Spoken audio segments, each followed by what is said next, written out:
What's going on, man? What can I help you out with? Hey, I have a few questions. So I started last week cold calling, and I already found a few motivated sellers. Okay. I have a guy that is motivated to sell. He has solar panels, and he's renting them. He's paying them right now. How would I go about that?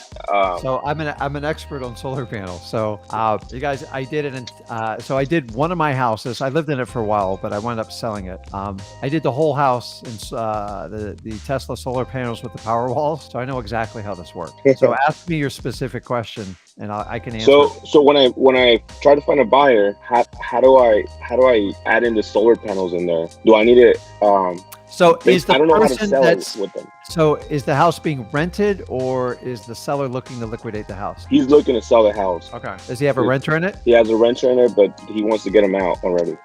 So simply ask the seller, does he lease the solar panels or does he own them? He leased them. He just had them for 3 years. He still has to pay them. So ask him. So if you want to get in the weeds on it, ask him what his payment is and what the cost savings is on it, because that's what everybody wants. So most people are horrified of solar panels. What state are we talking about?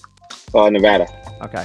So you guys got good sunlight there, so it's a good state for it. So most of the time, solar panels are an asset to a house. You much prefer when they own it because they just record a lien like a mortgage on the property, and it gets satisfied when it gets sold, or they can transfer it. But the reality is when they lease it, people try to get into it for cheap. So the only way you can have them, so you have to look at the contract, and there's rules within the contract when the property gets sold. So I would find out if he's serious about it and you got a good deal, find out what the rules are. And then most of the time, it's stupid to pull them out. Here's the challenge with solar panels. Do you know if they went through the roof on it or they wrapped it around the roof? Honestly, I don't know. I'm going to walk the property these with questions him. Because for most solar panels, just so you guys know, they got to punch a hole in the roof. Dude, it's heart-wrenching when they do it to your own home, but that's the cleanest way to get all the piping and all the wiring and feed the cells. So a lot of times they do lease, they'll run it on the side of the building and over, because if it ever expires, they're not doing damage to the house. Because the reality is taking that solar panel down, if they punched it through the roof, it's really costly. And someone's going to have to eat that bill. So the reality is in Nevada or like a state like Florida, where they get a lot of sunshine, is they use it to offset their energy costs. And so he knows what the savings is on it. And that's, in my opinion, if it's cost effective, why not just keep it on there and transfer it over? So say if it costs $200 a month to have, but it offsets his energy cost by $200, then I would leave him there. But some people sign but here's the problem. Some people sign some crazy financing agreement or lease terms, and you got to know what they are. So just according to him, he has a really good deal and he's saving a lot of money. So I'm going to ask for the contract so I can go over it. But like, listen, here's the deal. Like, here's what I say to people. I appreciate you putting those solar panels on it. It has no value to you and me. You can't tell them I'd pay you more for it, because it actually complicates the deal. The crazy part is I've sold a lot of houses with solar panels. I've sold even little rental houses with them. A lot of people are scared of them. They don't understand them and they're confusing. So for that point, I don't give them a premium for it. Now, if you have an entire Tesla system and stuff like that, it's a $180,000 program, and that's a whole different bet. But most of them are these normal. They're just and they're ugly, and a lot of people don't like to look at them. So honestly, as many people as you track, you chase as many people away, and that's not a great thing for wholesalers. So don't pay a premium for it. Number one, find out what the rules for terminating his lease or when the property gets sold, because every property eventually gets sold. They got to have some sort of clause in there. I assume there's a transfer, and they usually charge like $150 to put a new owner on it. But if it's going to be a homeowner type house, do you know if it's going to wind up being a homeowner type house or a rental house, you think, in the long run? It's probably going to be a rental property. So that would be a benefit to a renter, though, wouldn't it? Because it offsets their. So listen, just find out if they went through the roof, what the terms of the lease are, and how they transfer it. And remember, it's just a minor little inconvenience type of deal. Just figure it out. If he needs to sell it. Worst case scenario, they just dismantle it and take it back. So they have the ability. If he doesn't make payments on it, they just hop on there and repo the system. So I'm hoping it's not through the roof, because you can't just repo and leave a hole in someone's roof. I'm going to ask that question. Yeah, the hole through the roof's like a couple grand, like type of maintenance. And honestly, once you compromise the roof like that, it's really hard to like shingle. It looks ugly. Let me ask you, do the panels look ugly?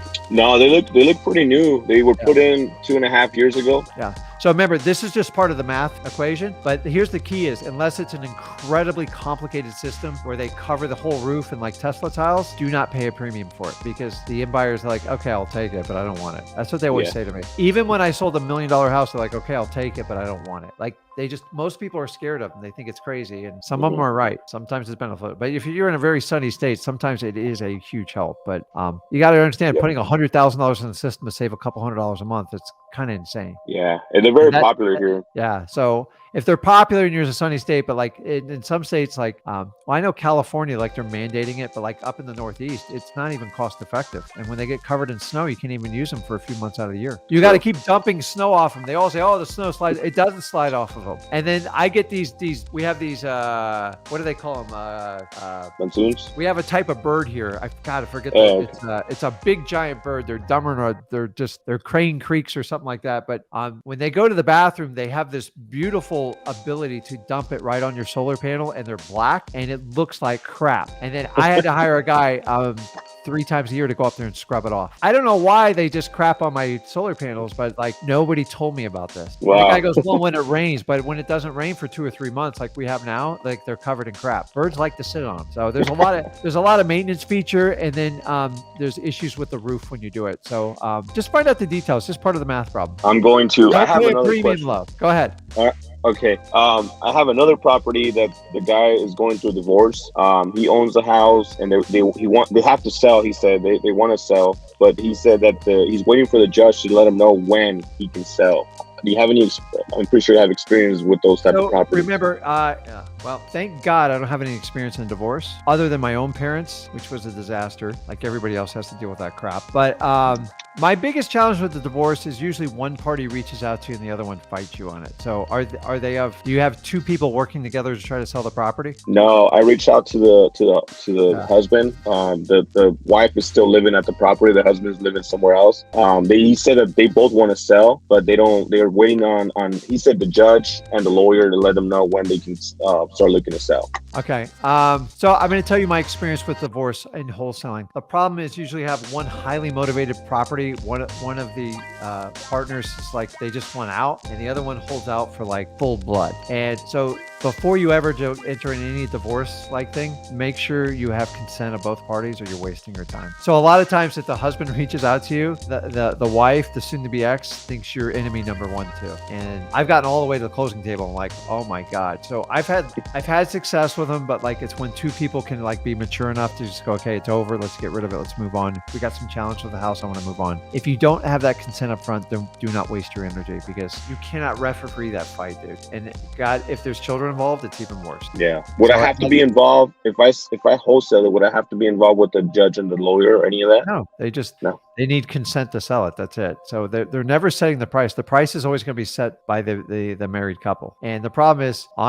sometimes the guy's just like, dude, I want out. Maybe they feel guilty for something they did. And the wife's like, no way. I got to raise my kids here and you don't have the full story. So I've got a lot of those calls. So just make sure you sniff it out because if you spend a lot of energy and time and find out one of the partners isn't going to sign the deed at the closing table, you're literally wasting your time. So make sure you find that out and go, listen, I respect you, but because here's a lot of questions. We go, listen, do I have to involve my wife in the sale of this? And I go, dude, it's a divorce. Like, yes. Oh, well, forget it. Okay. You can't, dude. Like most states, you need consent anyways. Even if you have a good marriage and you want to sell something, one can't sell without the consent of the other. So just make sure I go, listen, how does your wife feel about this? I get it. It's difficult. Can I have her number and just talk to her? And if he tells you can't talk to her, heed the warning, dude. It means they're on really bad terms.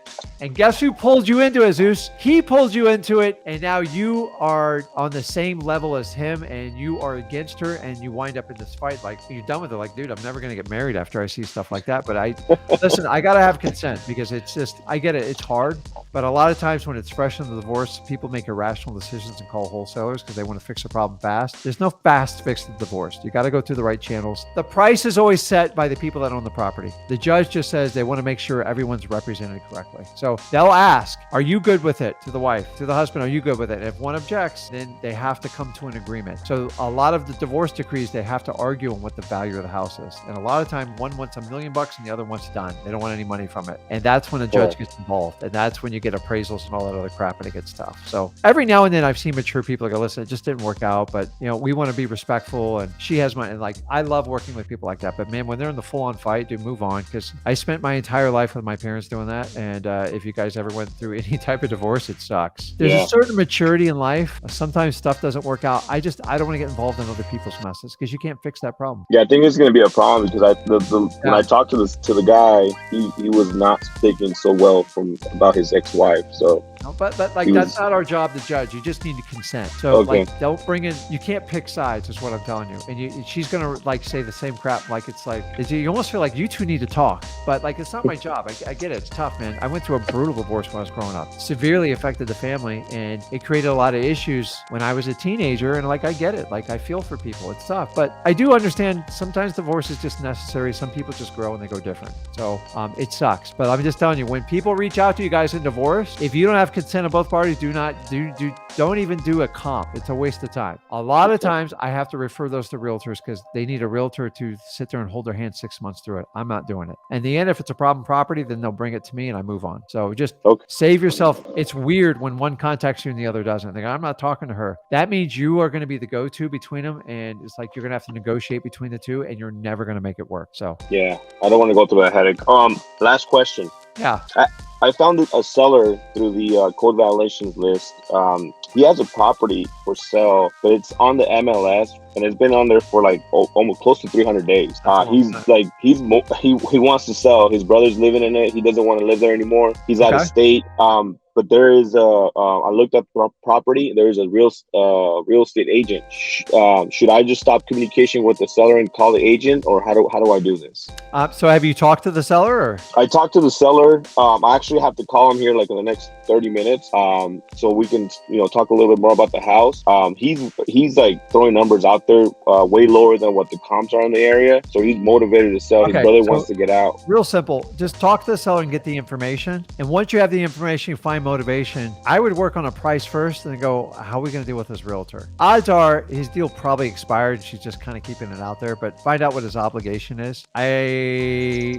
You're not a licensed realtor, are you? I'm not. So guys, this is the perfect example of why you don't want a real estate license, because if you were, you can't talk to this guy. You can talk to him. It's your right to. As a licensed real estate agent, you ethically can't. This is a huge advantage of why Jesus doesn't have a license, because now you can go and back in this deal, because either the realtor is crazy or the seller is crazy. Your job is to find out why this thing's not selling, find out the numbers, and then once you get a commitment for a number, I'd get a signed contract and I say, how are you going to deal with the realtor? Because Jesus, who pays for that realtor in the end? The buyer, right? Seller. Oh, the seller. I'm sorry. Yeah. Yeah. Right. So even if he signs an agreement with you, if he wants to pay the realtor, that's his problem, not yours. It's not your problem. The realtor had 300 days to sell it. Guys, don't get your license because you can't do what Jesus is doing. And I tell you this all the time, this stuff comes up. If you have your license, you do not have this option. You cannot talk to that seller. Jesus, go crazy because you didn't get your license and you listened to me. Thank you. All right. I'm going to talk to him because he's get a deal, get it under contract. Then deal with the realtor situation, because if he signs a contract, if he wants to pay with the realtor, it's his option, not yours. Okay, unless he so gives not you such a smoking deal. He's like, will you throw the realtor a little bit of money? I go, I don't know. What did you commit to the realtor for? And just so you know, anybody can get out of a realtor listing if they complain enough. I know a lot of realtors are going to scream about me, but honestly, 300 days, you got to be kidding me. That's a joke. That's almost. I got to find out why. I got to find out why it hasn't sold, because it's a pretty nice property. According to I know, but like, so I would do the contract, do an inspection period, get it locked down, and then backwards out all the other stuff, because you're probably not going to be the first guy he talks to. So you want to make sure you're definitely the last. So use this. And guys, if you have your realtor's license, you cannot use this technique, because if he knows it's listed, you ethically and morally cannot contact the seller. You can't. So how did you get in touch with the seller? Cold calling. Yeah, there you go. Perfectly legal. Go do it. Put it under contract first, then deal with the problems afterwards. Okay. Sounds good. Don't deal with the realtor up front, because it's going to stall your deal. Okay. And then you can negotiate it on the back end. But remember, it's his obligation to negotiate it unless he brings it up. Okay. Okay. Sounds good. Okay, man. Good job. See ya.